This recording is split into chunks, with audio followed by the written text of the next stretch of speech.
Hello అండి, నేను doctor Sriranjani, gynaecologist and fertility expert, practising in Sanath Nagar, Balaji health care. ఇవాళ మమ్మల్ని రెగ్యులర్గా అడిగే క్వశ్చన్ ఒకటి, ఫాలిక్యులర్ స్టడీ అంటే ఏంటి మేడం అని అడుగుతూ ఉంటారు. ఫాలిక్యులర్ స్టడీ గురించి ఫస్ట్ చెప్పే ముందు, యూజువలీ ఫాలిక్యులర్ స్టడీ అనేది మనం పిల్లల కోసం ట్రీట్మెంట్ పెట్టిన వాళ్ళలో రెగ్యులర్గా చేస్తాము.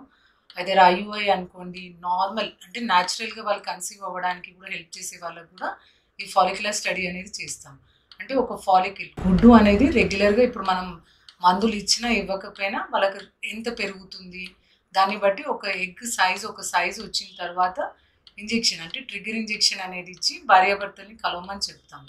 సో దీన్ని అంటే ఎగ్ సైజు పెరిగేది మానిటర్ చేసేదాన్ని ఫాలిక్యులర్ స్టడీ అంటారు. ఫాలిక్యులర్ స్టడీ గురించి చెప్పుకున్నట్టయితే యూజువల్లీ ఫాలిక్యులర్ స్టడీ డే 2 నుండి స్టార్ట్ చేస్తాం. సెకండ్ డే పేషెంట్ మన దగ్గరికి వచ్చినప్పుడు లోపల ఏమైనా సిస్ట్లు లేకపోతే గర్భసంచి అంత బాగుందా, ఏదైనా యూట్రస్ అంటే అడ్నెక్సిల్ మాస్ అంటే ఓవేరియన్ సిస్ట్ అట్లాంటివి ఏమన్నా ఉంటే ఆ సైకిల్లో ఆ సిస్ట్ కరగడానికి మెడిసిన్స్ ఇస్తాం.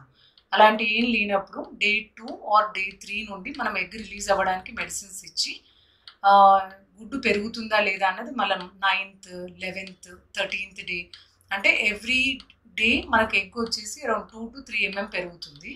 సో ఇప్పుడు ప్రాపర్గా పెరుగుతుందా అంటే మనం ఎగ్ రిలీజ్ అవ్వడానికి ఏవైతే మెడిసిన్స్ ఇస్తామో డే 9th వరకు సరిగ్గా అంటే మనకు 11 mm అట్లా వచ్చాక కొన్నిసార్లు డే 13th డే కల్లా ఆ ఎగ్ ఆగిపోతుంది. సో ఈ ఎగ్ సరిగ్గా పెరుగుతుందా లేదా, దాని తర్వాత ఎగ్ ఒక సైజ్ అంటే 18 to 22 mm వచ్చిన తర్వాత ఎగ్ రిలీజ్ అవ్వడానికి అంటే ఓవ్యులేషన్కి ఒక ఇంజెక్షన్ అనేది ఇచ్చి ఆ తర్వాత హస్బెండ్ కౌంట్ బాగున్నట్టయితే హస్బెండ్ వైఫ్ని కలవమని చెప్తాం. ఒకవేళ హస్బెండ్ కౌంట్ తక్కువ ఉన్న వాళ్ళల్లో వి డూ ఐయుఐ అంటే ఇంట్రాయూట్రైన్ ఇన్సెమినేషన్ అనే ప్రొసీజర్ ద్వారా అంటే వాళ్ళకు ఎగ్ రప్చర్ అయిందా లేదా చెక్ చేసి దాని తర్వాత ఐయుఐ చేయడమా లేదా హస్బెండ్ వైఫ్ కలవడం ఎప్పుడు అన్నది వి గెట్ అంటే ప్రాపర్ స్టడీ లాగా ఉంటుంది. ఈవెన్ ఐవీఎఫ్ చేసే వాళ్ళలో కూడా usually day 2, day 3 injection start చేస్తాం.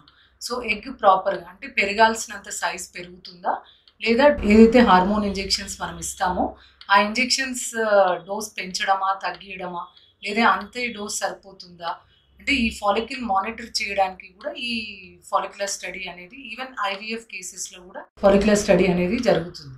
సో ఫాలిక్యులర్ స్టడీ అనేది ఒక కపుల్ వాళ్ళ ప్రెగ్నెన్సీ అంటే ఇంటర్కోర్స్ టైమింగ్ కోసం అనేది మనకు హెల్ప్ అవుతుంది. వాళ్ళకు ఫర్టిలిటీ రేట్ అనేది ఇంక్రీజ్ చేస్తుంది.